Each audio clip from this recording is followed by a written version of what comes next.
Hello जी, नमस्कार। मैं हूँ डॉक्टर नूतन प्रकाश विश्वकर्मा। और स्टूडेंट्स, हमने लास्ट कुछ लेक्चर से बात करना शुरू किया था इन्फ्रेंशियल स्टैटिस्टिक्स के बारे में। इन्फ्रेंशियल स्टैटिस्टिक्स में अभी तक हमने ये देखा कि ये होता क्या है, बेसिक कॉन्सेप्ट क्या है। और कोई भी टेस्ट हो, लाइक टी टेस्ट हो या काई स्क्वायर टेस्ट हो या एनोवा हो, कोई भी टेस्ट हो तो उसको सॉल्व करने के लिए बेसिक स्टेप्स क्या होंगे। तो जो बेसिक स्टेप्स होंगे वो कॉमन होंगे, बस सिर्फ फार्मूला होगा वो क्या होगा, चेंज होगा। तो आज चलिए हम एक दूसरे तरीके की प्रॉब्लम देखते हैं। पहला हमारा एक प्रॉब्लम देखने की कोशिश करिए। ये एग्जांपल के थ्रू हम समझने की कोशिश करते हैं। जैसे researcher want to test a new anti anxiety medicine medication, एक कोई नई मेडिकेशन वो ढूंढना चाहते हैं साइंटिस्ट, रिसर्चर। तो उन्होंने जो मेडिसिन डेवलप करी है, वो ये जानना चाहते हैं कि उसमें 0 mg अगर हम देंगे तो बेटर होगा, 50 mg बेटर होगा या 100 mg बेटर होगा, कौन से डोज पेशेंट के लिए ज्यादा सही रहेगी, है ना। तो क्या किया उन्होंने, कुछ ग्रुप बनाए। 3 ग्रुप है पेशेंट्स के। पहला जो ग्रुप है, उनके पहले ग्रुप को उन्होंने 0 mg मेडिसिन दी। इसका मतलब क्या हुआ, प्लेसिबो दिया गया। प्लेसिबो मतलब उनको सिर्फ उसमें बाइंडिंग मटेरियल ही है, उसमें कोई मेडिसिन एक्चुअली नहीं है। और उनको बोला गया कि चलो 2-4 दिन के बाद आप आइए और बताइए अभी आपको कितनी एंजाइटी, कितनी टेंशन अभी आपको है। तो उन्होंने मैक्सिमम अगर टेंशन है तो 9 दीजिए, अगर कम से कम बिल्कुल टेंशन खत्म हो गई तो 0। तो आप देख सकते हैं कि जो पेशेंट उन्होंने अपना डेटा दिया वो 9, मतलब इनका देख सकते हैं, इनका टेंशन जो एंजाइटी है अभी भी बहुत ज्यादा है। 8, 7, 8, 8, 9, 8। जिनको 50 mg मेडिसिन खिलाई गई थी, जो दूसरा ग्रुप था, उन्होंने 7, 6, 6, मतलब यहाँ पे एंजाइटी लेवल थोड़ा कम हुआ है। और जो 100 mg है, उनका रिकॉर्ड भी आपके सामने है। अब अगर आपसे ये पूछा जाए, अभी तक आपने जो पढ़ा है टी टेस्ट के बारे में, कि क्या ये जो वैल्यूज आपको दी जा रही है, 0 mg, 50 mg और 100 mg का जो डोजेस दिया गया है, क्या उनमें सिग्निफिकेंट डिफरेंस है? क्या उनके रिस्पॉन्सेज में सिग्निफिकेंट डिफरेंस है? तो आपको अगर ये दिया जाए तो आप कर सकते हो। तो आप बिल्कुल कर सकते हैं। कैसे करेंगे आप? इसमें चूंकि अलग अलग ग्रुप है, इसलिए अनपेयर्ड टेस्ट लगेगा इसमें। तो अनपेयर्ड टेस्ट, टी टेस्ट जब आपने किया था तो उसमें देखा था कि सिर्फ और सिर्फ 2 ही ग्रुप चाहिए था, लेकिन यहाँ पर तो 3 ग्रुप हो गए। तो एक काम कर सकते हैं, आप 0 to 50 का पहले कंक्लूजन निकाल दीजिए कि क्या उनमें सिग्निफिकेंट डिफरेंस है या नहीं। फिर 0 to 100 का कर दीजिए, और फिर 50 to 100 का कर दीजिए। मतलब इस प्रॉब्लम को समझने में, इस प्रॉब्लम को सॉल्व करने के लिए हमें 3 बार टेस्ट करना पड़ेगा, वो भी अनपेयर्ड टी टेस्ट। तो क्या कोई ऐसा सोल्यूशन है कि जिसके थ्रू हमको 3 बार ना करना पड़े, ये एक ही बार में हो जाए? तो इस तरह से जब कभी प्रॉब्लम हो कि आपके पास ग्रुप है वो 2 से ज्यादा है, तो हम एक टेस्ट यूज करेंगे जिसको बोलेंगे एनोवा। तो उसमें आपको 3 बार नहीं करना पड़ेगा, एक ही बार में टेस्ट निकल जाए। सो एनोवा क्या होता है? इसका फुल फॉर्म है analysis of variance. So it is a statistical technique especially designed to test whether the mean of more than two quantitative populations are equal or not, है ना। ये जो टेक्नोलॉजी, ये जो टेक्निक दी गई थी, स्टैटिस्टिकल टेस्ट जो दिया गया था वो दिया गया था सर रोनाल्ड ए फिशर के थ्रू। 1922 1920 में दिया था इन्होंने।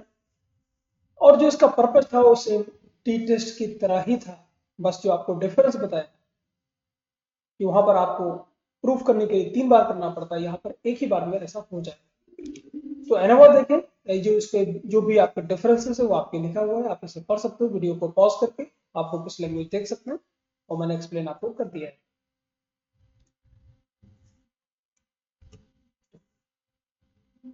ये वीडियोस, ये पॉज करके आप इसकी थ्योरी पढ़ लीजिए। बाकी जो प्रॉब्लम, जो कॉन्सेप्ट है वो मैंने आपके साथ डिस्कस कर लिया है। तो हम सीधा डायरेक्टली जाते हैं कि इसका बेनिफिट क्या है, एडवांटेज क्या है, डिसएडवांटेज क्या है। तो पहला जो इसका एडवांटेज है, बड़ा सिंपल सा है, आसानी से हो जाएगा। और जो भी एक्सपेरिमेंटल एरर है वो उनको बहुत कम तक रिड्यूस कर देता है। जैसे मैंने आपको बताया 0 to 50, 0 to 100, 50 to 100। तो मान लिया आपने एक ग्रुप किया 0 to 100 का, उसमें कोई एरर आपने कर दी, तो 3 बार करोगे तो एरर ज्यादा हो जाएगी, है ना। तो यहाँ पर एक ही बार में हो जा रहा है, तो एरर आप कम करेंगे। और जितने भी, जब भी आप रिसर्च करते हो और आपके जितने लेबोरेटरी एक्सपेरिमेंट्स हैं, इनमें ये बहुत ही सुटेबल मेथड है, जिसमें आप अलग अलग जो ट्रीटमेंट आपने दिया है, क्या उनके रिस्पॉन्सेस में सिग्निफिकेंट डिफरेंस आ रहा है या नहीं आ रहा है, आप एनोवा लगा करके प्रूव कर सकते हैं। इसके एडवांटेज है कि अगर आपने एक्सपेरिमेंटल यूनिट्स अगर जो भी है अगर वो होमोजीनियस नहीं है, अलग अलग तरीके का डेटा है, तो ये उसमें बहुत सही सुटेबल नहीं है। और जो फील्ड एक्सपेरिमेंट जो एग्रीकल्चर के लोग करते हैं या बाकी लोग करते हैं, तो उसमें भी ये सुटेबल नहीं है। ये तो सिर्फ लैब के एक्सपेरिमेंट के लिए आपका एनोवा बेस्ट है। एजम्पशंस क्या होता है एनोवा करने के लिए? पहला जो आपको एजम्पशंस मान के चलना चाहिए कि जो डेटा होगा वो नॉर्मल होगा। नॉर्मल डिस्ट्रीब्यूशन डेटा कैसा होता है वो मैं किसी और वीडियो में एक्सप्लेन करूंगा कि आप डेटा नॉर्मल है या नहीं है, आप कैसे उसे चेक कर सकते हैं। और दूसरा ये बताया इंडिपेंडेंट ऑफ एरर कि जो इंडिपेंडेंट जो केसेस हैं, जो अलग अलग ग्रुप हैं, वो एक दूसरे के इंडिपेंडेंट है, किसी एक का दूसरे से कोई रिलेशन नहीं है। एब्सेंस ऑफ आउटलायर मतलब क्या होता है कि जो भी डेटा सेट्स में जो भी वैल्यूज आएंगी, आउटलायर मतलब कोई बहुत कम नहीं होगा और कोई बहुत ज्यादा नहीं होगा। जो भी वैल्यूज आप कर रही हो ऐसा नहीं होगा कि बाकी सारे 100 कोई वैल्यू आ रही है, एक आधा ऐसे आ गए जो इसमें 1 आ गए या 2 आ गए, तो बहुत कम और बहुत ज्यादा उसमें नहीं है। और होमोजेनिटी ऑफ वेरिएंस जैसा आपको बताया कि ये उसी पे अप्लाई होगा जहां पर डेटा थोड़ा क्या होगा, होमोजेनियस होगा। तो टाइप ऑफ एनोवा, कितने तरीके के एनोवा आप देख सकते हैं। तो इसकी बेसिस पर पहला हम नाम लेते हैं one way ANOVA. One way ANOVA मतलब जब आप किसी एक ही फैक्टर का आप देखें कि उनमें सिग्निफिकेंट डिफरेंस आ रहा है कि नहीं आ रहा है। जैसे एग्जांपल यहाँ पे देखिए, effect of socio economic status on body mass index. लोगों के बॉडी मास इंडेक्स का क्या सोशियो इकोनॉमिक स्टेटस से कोई लेना देना है, कोई फर्क पड़ता है? क्या बोलेंगे? Body mass index. जैसे आपको बताया अभी 0 mg, 50 mg और 100 mg है ना, तो वो डोजेस वहां पर हमने सिर्फ एक फैक्टर कंसिडर किया, 0 mg, 50 mg एंड 100 mg, मतलब सिर्फ डोज एंड एंजाइटी। तो वहां पर सिर्फ हम डोज ले रहे हैं तो सिर्फ एक फैक्टर की स्टडी कर। अगर हम ये लेते कि डोज प्लस जेंडर, कितने फैक्टर हो गए? 2 factor. Dose plus gender plus age, 3 factor हो गए। तो जब कभी एक ही फैक्टर देखें हम तो उसे बोलेंगे वन वे एनोवा। जैसे एग्रीकल्चर के केस में देखें तो फर्टिलाइजर का अमाउंट प्लस प्रोडक्शन, क्या फर्टिलाइजर का डिफरेंट डिफरेंट अमाउंट डालते हैं तो क्या प्रोडक्शन पर कोई फर्क पड़ता है? क्या सिग्निफिकेंट डिफरेंस है कि नहीं? तो दूसरा, अगर हम एग्रीकल्चर में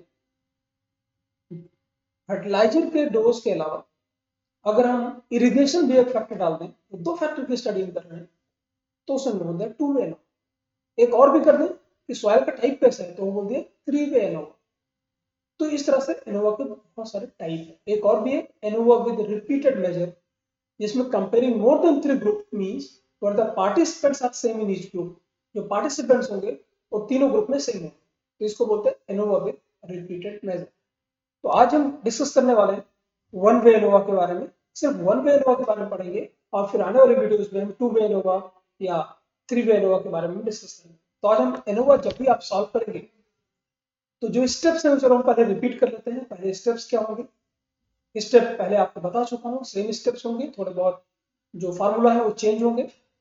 तो पहला स्टेप, जब भी कोई डिफरेंशियल स्टैट की प्रॉब्लम सॉल्व करते हैं तो वो होता है डिफाइन नल हाइपोथेसिस। मतलब जो भी है उनमें सिग्निफिकेंट डिफरेंस नहीं है, there is no significant difference in the sample, that will be your null hypothesis. और उसका अपोजिट क्या होगा? Yes, there is significant difference in the sample. तो आपके 2 स्टेप हो गए, नल हाइपोथेसिस लिख लिया आपने और अल्टरनेटिव हाइपोथेसिस लिख दिया। थर्ड स्टेप में आप क्या करेंगे? लेवल ऑफ सिग्निफिकेंस, अगर कुछ नहीं दिया हुआ है तो ऑब्वियसली 5% मानेंगे, अगर दिया हुआ है तो हम 1% भी ले सकते हैं, लेकिन अगर कुछ भी नहीं दिया हुआ है तो हम 5% लेवल ऑफ सिग्निफिकेंस, जिसको 0.05 भी बोल सकते हैं या हम 95% कॉन्फिडेंस लेवल भी बोल सकते हैं। फोर्थ स्टेप में हम क्या करेंगे? Degree of freedom. Degree of freedom आपने कैलकुलेट किया था, याद करिए, जब हमने टी टेस्ट पढ़ा था। तो अनपेड टी टेस्ट और पेड टी टेस्ट, जब हमने पेड टी टेस्ट पढ़ा था तो फार्मूला लगाया था n-1, और जब हमने अनपेड टी टेस्ट पढ़ा था तो उसमें फार्मूला लगाया था n1 प्लस n2 - 2। अगर आपने टी टेस्ट नहीं देखा है और आप इस चैनल पे नए हैं तो आप टी टेस्ट पढ़ सकते हैं, वहां पर आपको ज्यादा क्लियर होगा। फिर उसके बाद आप एनोवा पढ़ें तो आपको ज्यादा समझ आएगा। यहाँ पर थोड़ा जब डिग्री ऑफ फ्रीडम आप कैलकुलेट करते हो तो थोड़ा डिफरेंस है। डिफरेंस क्या होगा? डिफरेंस भी होगा यहाँ पर डिग्री ऑफ फ्रीडम में 2 तरीके का डिफरेंस निकालते हैं। पहला निकालते हैं डीएफ बिटवीन और दूसरा निकालते हैं डीएफ विद इन। तो डीएफ बिटवीन क्या होता है, डीएफ विद इन क्या होता है, एक एग्जांपल के थ्रू मैं समझा रहा हूं। देखिएगा ये जो पहला एग्जांपल मैंने दिया था, यहां पर देखिएगा, यहां पर देखिए ग्रुप कितने हैं, 1 2 3, 1 2 3 ग्रुप हैं, तो ये हो गए n माइनस, ये जो भी 3 कॉलम है आपको या 3 ग्रुप हैं, तो डीएफ बिटवीन हो जाएगा 3 माइनस 1, क्योंकि ग्रुप कितने हैं 3, तो 3 minus 1 will be your DF between, degree of freedom between, ये आपका हो गया 3 माइनस 1 इक्वल टू 2। और दूसरा एग्जांपल देता हूं मैं आपको कि मान लेते हैं कि एक ग्रुप में 5 पार्टिसिपेंट थे, एग्जांपल के लिए, मैं ये पार्ट आप स्किप कर सकते हो थ्योरी में, ये मैं सिर्फ आपको समझाने के लिए दे रहा हूं। 3 ग्रुप थे और हर एक ग्रुप में सपोज 5 मेंबर थे, तो जो 5 मेंबर थे, तो 5 मेंबर होंगे तो एक ग्रुप में 5 और तीनों ग्रुप में मिला के कितने हो गए 15, तो 15 माइनस 3, ये जो जितने ग्रुप होंगे वो माइनस कर देंगे तो आपका आ जाएगा 12।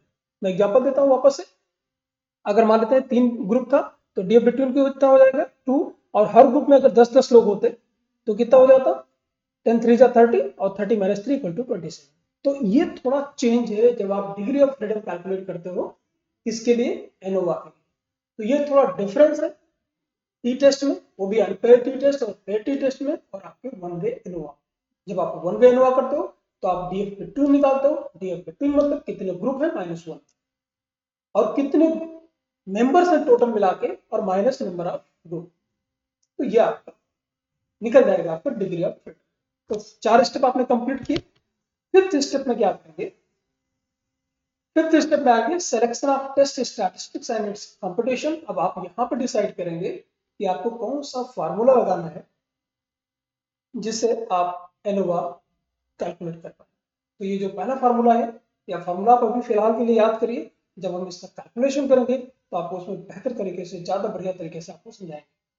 तो समेशन ऑफ एक्स, इसमें जो जितने कॉलम है उनको ऐड करेंगे, find the total sum of square of column, इसको ऐसा सम पढ़ेंगे, sum of square of column, square the column total and divide separately each total by column by number of observation in that column.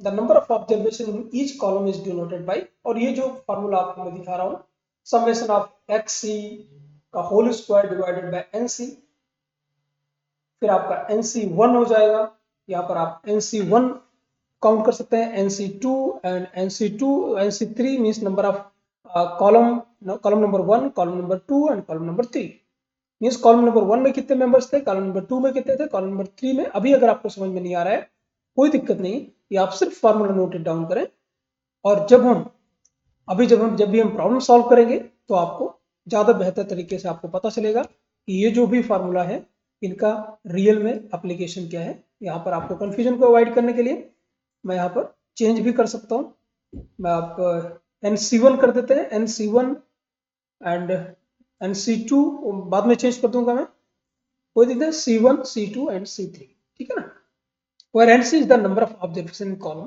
तो ये जो formula है आपका याद करिएगा, ये A है, ये वाला फार्मूला B है, और नेक्स्ट हम ये फार्मूला लगाएंगे, इसको बोलेंगे find the grand total summation of x square divided bye n, इसको हम D बोलेंगे।